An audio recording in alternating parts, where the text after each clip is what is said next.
Hi, everybody. I'm Bill Sanders, and this is Watch Art Sci, the art and science of watch collection. Today, I want to take a look at a watch that there's in a state of pre-order right now. I saw a really interesting article about it in Quill and Pad, and so I thought I'd look a little further and find out a little more about it. Now, it is named in the honor of Gerd Runiger Lang, who is the founder of Chrono Swiss. And Chrono Swiss was a major time in the 80s and that period in there. Now it's called the Lang 1943. This is sort of it sounds like a new company that was founded by a guy named Georg Barkasiak. Probably mispronounced it, but he decided to name it Lang 1943 because that was when Lang was born.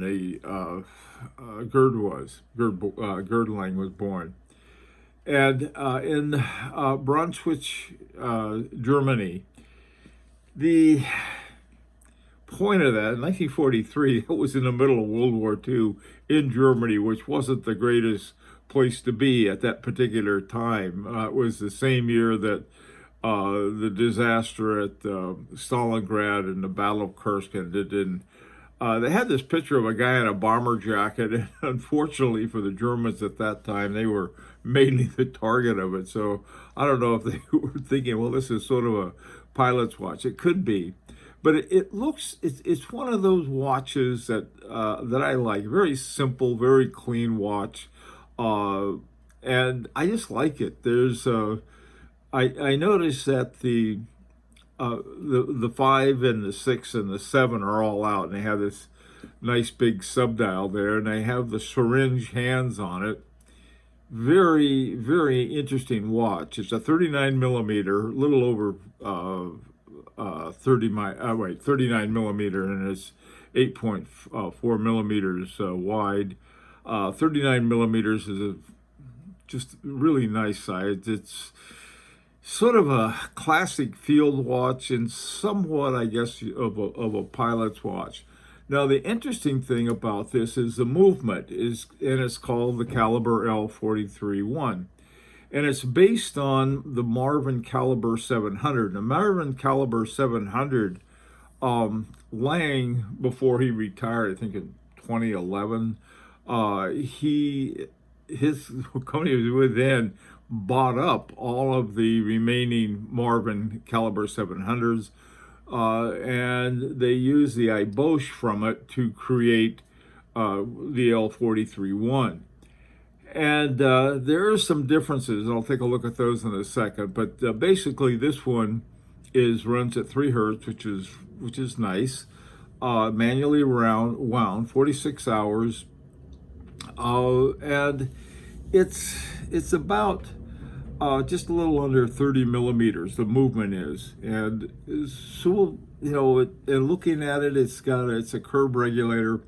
The thing I like the most about this movement, though, if you look carefully, you can see the size of the balance wheel. It takes up almost half the diameter of the balance wheel. Looks to be almost half the diameter of the movement itself. Now, here is a Marvin 700. I had to dig around to find out about the Marvin 700. And the Marvin 700 is an interesting one. This was developed, I think, in the 50s and 60s, right in the middle of the quartz crisis. And in looking at it, it had a frequency of 18,000 semi-oscillations per hour, which I like even better than 21,600. It's 2.5 hertz. And so I think what they did with the Lang 1943, the movement that they used in that, was they changed the frequency. They upped it a little from 2.5 hertz up to 3 hertz. And the power reserve is very similar to it, the subseconds and so forth. But one of the things that I noticed in looking at both of them, they have almost identical dimensions, and so this is a very interesting movement. I mean, it's not there's something almost neoclassic about it. I guess you could say.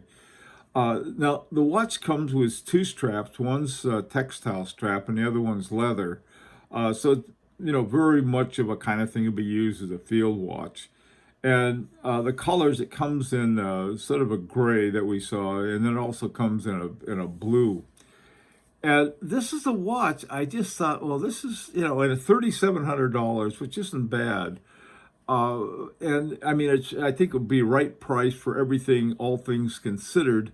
Plus, on top of that, I think there's an interesting movement with it, and you get two straps. So anyway, I would really like to know what you think about this, and what as an interesting watch for just sort of everyday use or for a collection. Let me know. This is an opportunity to subscribe if you like. And until next time, this is Bill Sanders for Watch Art Side, the art and science of watch collection.